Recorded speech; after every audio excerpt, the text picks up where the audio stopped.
Halo, selamat datang di video pembelajaran fisika. Pada video kali ini, saya akan membahas materi hakikat ilmu fisika. Apa itu? Ya, sebelum ke materi, ada pun kompetisi dasar yang harus kalian capai di materi ini. Yang pertama, KD 3.1 itu adalah menjelaskan hakikat ilmu fisika dan peranannya dalam kehidupan, metode ilmiah, dan keselamatan kerja di laboratorium. KD yang kedua, 4.1, yaitu membuat prosedur kerja ilmiah dan keselamatan kerja misalnya pada pengukuran kalor. Nah, pada waktu SMP, bahkan SD, kalian sudah belajar mengenai IPA. Ya, di dalam ilmu pengetahuan alam atau IPA tersebut terdapat ilmu fisika. Nah, apa sih itu fisika? Fisika itu merupakan cabang ilmu pengetahuan alam atau IPA yang mempelajari alam yang tidak hidup dalam lingkungan hidup, ruang dan waktu, dan semua interaksinya yang menyertainya. Nah, apa tujuan kita mempelajari fisika? Nah, tujuan mempelajari fisika yaitu agar kita dapat mengetahui bagian-bagian dasar dari benda dan kemudian memahami dan mengerti interaksi antara benda-benda serta dapat menjelaskan tentang fenomena-fenomena alam yang terjadi baik itu di sekitar kita maupun di luar sekitar kita. Nah, manfaat untuk mempelajari fisika itu yang pertama itu adalah melalui fisika dapat menyingkap rahasia alam. Yang kedua, fisika berperan besar dalam penemuan-penemuan teknologi. Nah, yang ketiga, fisika juga berada di depan di dalam perkembangan teknologi itu. Yang keempat, sebagai ilmu dasar mempunyai andil dalam pengembangan ilmu-ilmu lain. Jadi, fisika itu adalah sebagai ilmu dasar untuk mengembangkan ilmu-ilmu yang lain. Itu seperti itu ya. Ya, yang kelima, itu adalah melatih kita untuk berpikir logis dan sistematis. Yang keenam, manfaat mempelajari fisika itu adalah fisika dapat diaplikasikan dalam berbagai kehidupan sehari-hari. Ya, nanti kita akan bahas di selanjutnya ya. Nah, di sini penemuan fisika sebagai dasar mempunyai ilmu dasar itu dalam pengembangan ilmu-ilmu lain itu ditandai dengan adanya penemuan-penemuan seperti penemuan telepon ya, telepon genggam seperti itu ya. Jadi teori hukum Newton dan sebagainya dalam penemuan itulah yang termasuk ke dalam ilmu fisika. Oke, itu ya. Nah, apa sih itu sekarang hakikat ilmu fisika? Nah, hakikat ilmu fisika itu merupakan sebuah kumpulan pengetahuan atau jalan berpikir dan cara untuk penyelidikan. Nah, dalam penerapan ilmu fisika harus memperhatikan hakikat ilmu fisika, yaitu yang pertama hakikat ilmu fisika sebagai produk. Ya, di mana produk yang dimaksud itu dalam fisika adalah kumpulan pengetahuan yang dapat berupa fakta, konsep, prinsip, hukum, rumus, teori dan model. Itu yang sebagai fisika sebagai produk, ya.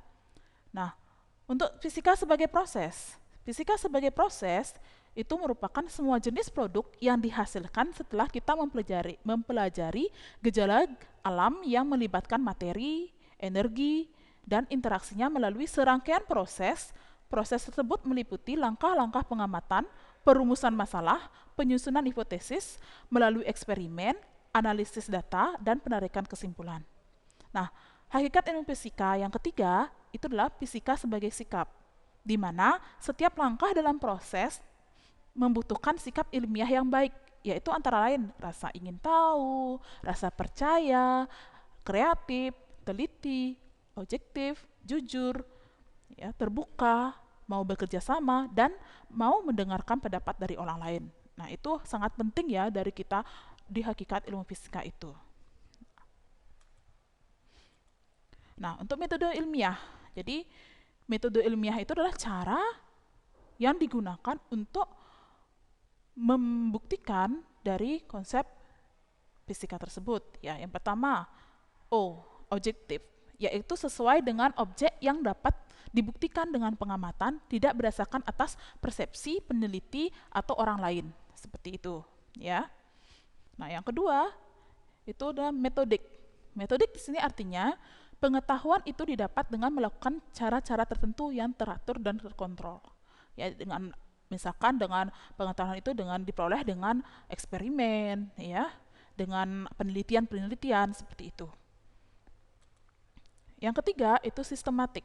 Jadi sistematik di sini artinya tersusun dalam sistem atau tidak berdiri sendiri, ya, yang saling berkaitan dengan pengetahuan lain sehingga dapat menjelaskan sesuatu secara menyeluruh. Misalkan kita di fisika, dalam perhitungan itu kita menggunakan ilmu matematika. Jadi ada saling keterkaitan antara ilmu satu dengan ilmu yang lainnya.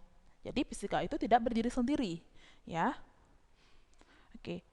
Yang keempat itu berlaku umum. Jadi pengetahuan itu berlaku untuk semua orang dan dapat dibuktikan oleh siapapun dengan langkah-langkah yang sama. Itu, ya. Jadi ini tidak berlaku khusus, tidak untuk individu, tetapi untuk semua orang. Itu. Unsur dari metode ilmiah. Jadi, adapun unsur-unsur utama dari metode ilmiah itu yang pertama itulah karakteristik. Ya, karakteristik di sini dimaksudkan itu adalah melalui pengamatan dan pengukuran, ya. Karakteristik unsur yang kedua itu adalah hipotesis. Jadi penjelasan teoritis yang merupakan dugaan atau hasil pengamatan dan pengukuran. Jadi dugaan sementara dari hasil pengamatan itu disebut dengan hipotesis, ya. Yang ketiga, prediksi, yaitu deduksi logis dari hipotesis. Jadi ada prediksi, ya, yang mendukung dari hipotesis dari penelitian tersebut, ya. Yang keempat itu eksperimen. Jadi eksperimen itu adalah menguji atas semua hal, baik itu hipotesisnya, prediksinya, karakteristik atau pengamatan yang kita amati, apakah benar, ya, sesuai dengan hipotesis yang kita ajukan, seperti itu.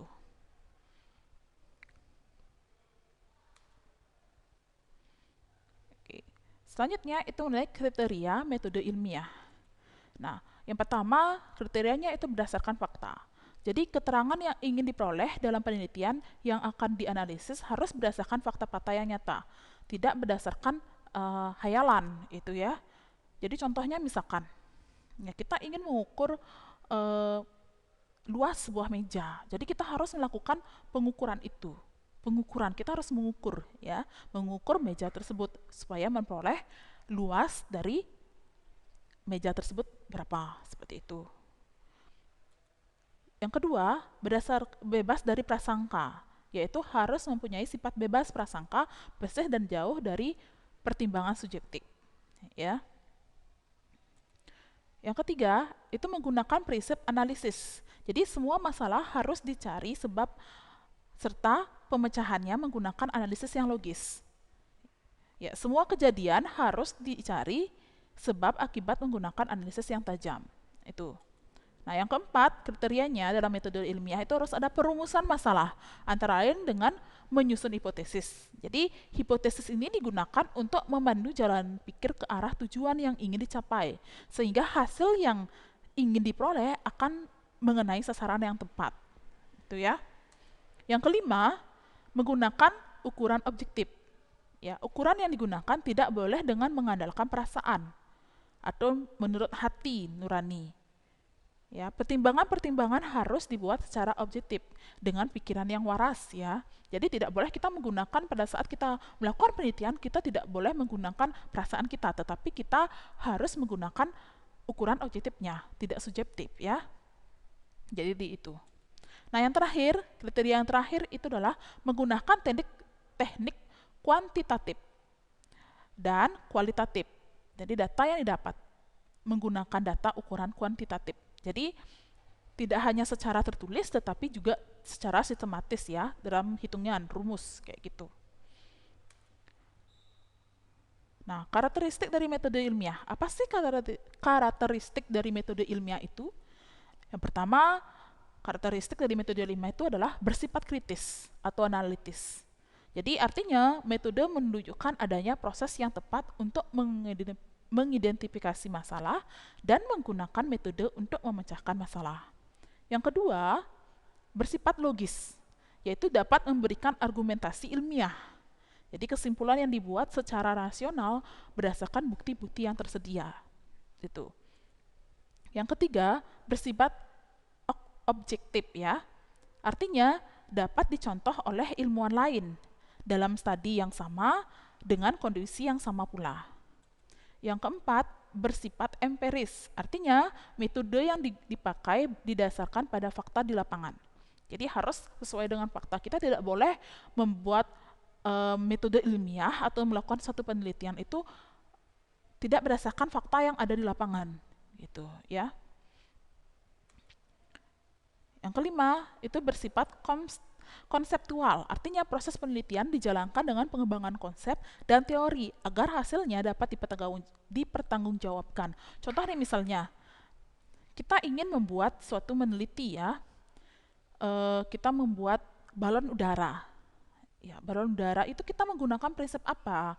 Konsep apa di dasarnya? Yaitu misalkan kita menggunakan konsep hukum Archimedes kayak gitu ya. Jadi balon udara ya kita buat kayak lampion seperti itu. Jadi kita harus ada konseptualnya di sana. Itu kita uji dia, uji telitiannya. Misalkan kita membuat arus listrik dengan menggunakan buah-buahan seperti itu. Jadi kita tahu bahwa buah yang mengandung asam yang tinggi itu akan menghasilkan energi listrik, ya kan? Karena dia mengandung apa? Karena asam itu dia bisa mengantarkan arus listrik itu, ya. Jadi seperti itu. Jadi harus dia bersifat kritis juga, bersifat logis, ada bersifat objektif, bersifat empiris dan konseptual yang penting. Itu. Nah, itu karakteristik dari metode ilmiah. Nah, langkah-langkah metode ilmiah. Jadi, langkah-langkah untuk menyusun metode ilmiah. Jadi, kalau kalian ingin melakukan suatu penelitian, kalian membuat karya tulis gitu ya. Adapun langkah dari metode ilmiah yang digunakan, yang itu yang pertama itu adalah observasi awal. Jadi, langkah pertama untuk melakukan proyek ilmiah itu adalah melakukan observasi awal untuk mengumpulkan informasi segala sesuatu yang berhubungan dengan topik. Jadi, topik apa yang kamu ingin ambil dalam penelitian tersebut. Jadi, kamu harus mengobservasi awalnya dulu. Nah, setelah melakukan observasi awal, yang kedua, kamu harus mengidentifikasi masalah. Jadi, mengidentifikasi masalahnya.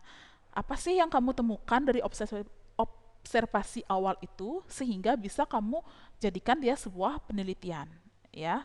Itu. Yang ketiga, itu adalah merumuskan masalah dan menyatakan hipotesis. Setelah mengidentifikasi masalah, kamu harus merumuskannya, ya, dan menyatakan hipotesisnya, dugaan sementara. Jadi hipotesis itu adalah suatu ide atau dugaan sementara tentang penyelesaian masalah yang diajukan dalam proyek ilmiah tersebut. Yang keempat, itu adalah melakukan eksperimen. Jadi di sini kita harus melakukan suatu eksperimen untuk membuktikan atau menguji dari hipotesis yang kita ajukan, seperti itu. Yang kelima, menyimpulkan dari hasil eksperimen itu. Nah, jadi kesimpulan di sini menyangkut dari hubungannya antara eksperimen dan hipotesis yang kita ajukan. Misalkan tidak sesuai, berarti hipotesis yang kita ajukan itu tidak sesuai dengan hasil kenyataan yang kita terima dari eksperimen itu. Itu ya, contohnya. Nah, selanjutnya itu kita akan membahas keselamatan kerja di laboratorium.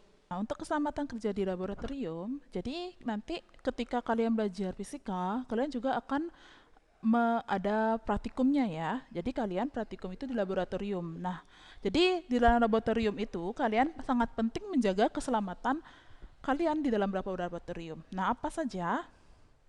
Nah, jadi ini yang pertama itu kita akan bicara mengenai jenis bahaya, usaha pencegahannya seperti apa, aturan dalam laboratorium dan kecelakaan dan pencegahannya. Nah, jadi keselamatan kerja laboratorium itu adalah tempat untuk melakukan eksperimen, ya.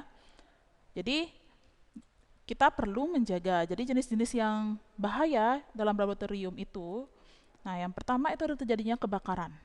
Kalau kita misalkan menggunakan bahan kimia yang mudah terbakar, atau kebakaran itu bisa dipacu karena konsleting listrik ya, kalau kita menggunakan listrik pada saat itu. Terus luka. Luka di sini terjadi pada kulit atau mata akibat pecahan kaca, logam, kayu, atau misalkan kita terkena cairan raksa dan sebagainya, seperti itu. Nah, jenis bahayanya lagi yang pertama ledakan. Jadi ini akibat reaksi eksplosif dari bahan-bahan reaktif seperti oksidator ya, seperti bahan-bahan kimia yang kita gunakan di laboratorium seperti itu. Nah, selanjutnya itu adalah sengatan listrik. Jadi ketika misalkan kalian menggunakan alat-alat listrik, kalian harus perhatikan juga agar tidak terjadi sengatan listrik ya. Ini biasanya karena tegangan listrik yang tinggi atau melebihi kebutuhan di laboratorium. Jadi misalkan kalian hanya menggunakan tegangan 5 volt, terus ternyata daya listriknya itu yang ada tegangan listriknya itu adalah melebihi dari 5 volt itu. Seperti itu. Nah, iritasi. Ini biasanya karena cairan ya. Keracunan, bisa juga terjadi keracunan. Itu misalkan akibat dari bahan-bahan kimia ya. Itu bahaya dalam laboratorium.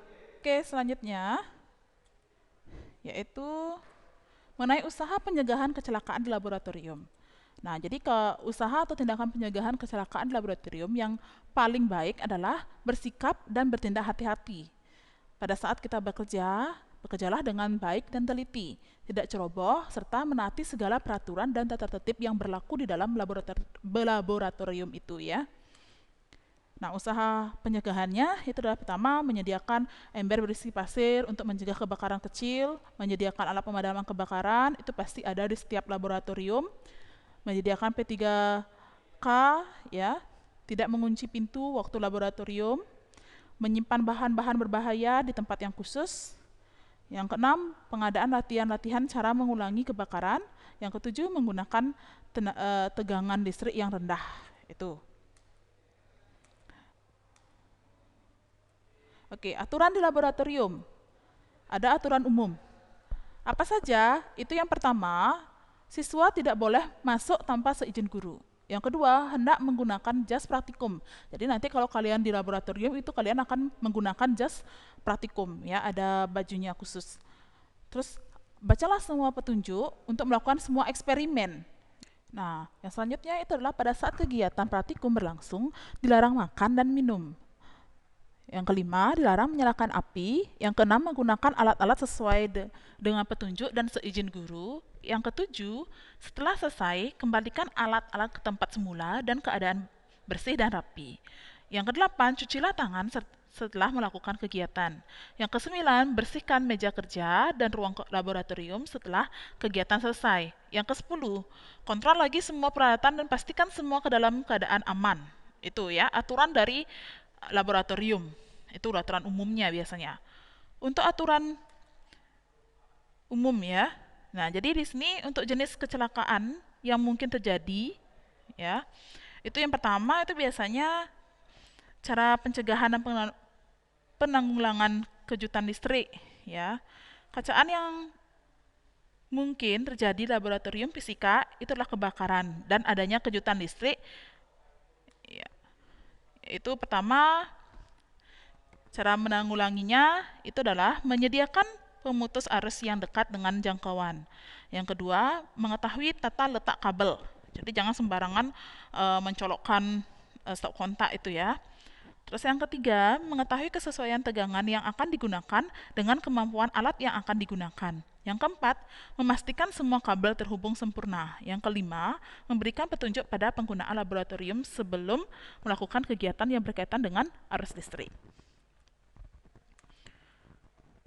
Nah, jika terjadi kejutan listrik, maka kita harus putuskan aliran listrik tersebut ya, dengan langkah seperti ini. Ya. Oke.